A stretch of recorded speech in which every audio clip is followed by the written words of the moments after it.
ചെങ്കടലിൽ നീ എന്നും പാത തെളിച്ചു, മരുവിൽ മക്കൾക്ക് മന്ന പൊഴിച്ചു, എരിവെയിലിൽ മേഘത്തണലായി, ഇരുളിൽ സ്നേഹനാളമായി,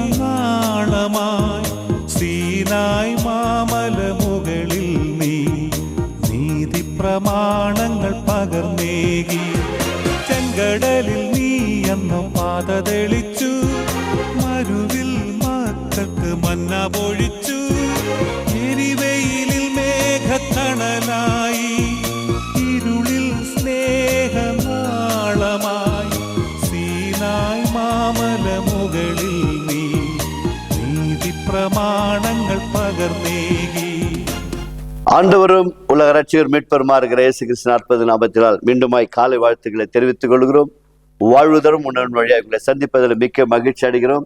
இதுவரைக்கும் நீங்கள் இந்த நிகழ்ச்சியை பார்த்து ஹோலி ஜீசஸ் சர்ச் என்ற யூடியூப் மூலமாக பதிவு செய்யவில்லை என்று சொன்னால் பதிவு செய்யும்படி உங்கள் அன்போடு கூட கேட்டுக்கொள்கிறோம். நாம் தொடர்ந்து வசனத்துக்கு கடந்து செல்வோம். அப்போஸ்தலர் 10ஆம் அதிகாரத்திலே 39 44 முடிய இறை பகுதிகளை வாசிப்போம். யூதருடைய தேசத்திலும் எருசலேமிலும் அவர் செய்தவைகளை எல்லாவற்றிற்கும் நாங்கள் சாட்சிகளாக இருக்கிறோம். அவர் மரத்திலே தூக்கி கொலை செய்தார்கள். 3ஆம் நாளிலே தேவன் அவரை எழுப்பி பிரத்யட்சமாய் காணும்படி செய்தார்.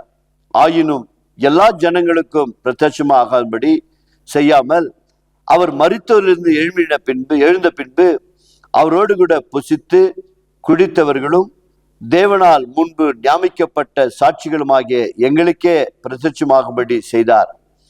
அன்றியும் அவரே உயிரோடு இருக்கிறவர்களுக்கும் மரித்தவர்களுக்கும் தேவனானால் ஏற்படுத்தப்பட்ட நியாயாதிபதி என்றும் ஜனங்களுக்கு பிரசங்கிக்கவும் சாட்சியாக ஒப்புவிக்கவும் அவர் எங்களுக்கு கட்டளையிட்டார்.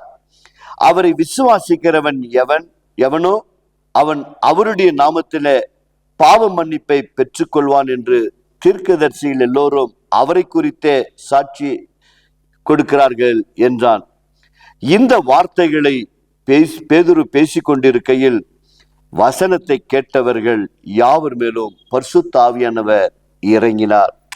செபிப்போமாக. கிருபையுள்ள நல்ல ஆண்டவரே, உம்முடைய வசனங்களை எப்படி கொர்நேலிய வீட்டிலே கேட்டுக்கொண்டிருக்கும் பொழுதே தேவ ஆவியானவர் பரிசுத்த ஆவியானவர் வல்லமையாய் இறங்கி அபிஷேக தைலத்தினால் நிரப்பினரோ, அப்படியே அந்த நிகழ்ச்சியை காண்கிற அத்தனை பிள்ளைகளையும் பரிசுத்த ஆவியினால் அபிஷேக தைலத்தினால் நிரப்புங்க ஆண்டவரே. உம்முடைய வல்லமை புறப்பட்டு போகட்டும். வியாதியின் படுக்கையில் இருப்பார் என்று சொன்ன காலை வேளையில உடைய வல்லமை இறங்கி எழுப்பட்ட சுவாமி. இதுவரைக்கும் ரட்சிக்கப்படாமல் இருக்குமா என்று சொன்னார். குடும்பங்களை ரட்சிக்கும்படியா உம்முடைய பரிசுத்த ஆவியின் வல்லமை இறங்கி போகட்டும் சுவாமி. கர்த்தர் நீங்கள் அப்படியே செய்கிறமைக்காய் நன்றி. ஒவ்வொருவரையும் ஆசீர்வதிங்க, ஒவ்வொருவரையும் காத்துக்கொள்ளுங்க, ஒவ்வொருவரையும் நடத்துங்க சுவாமி.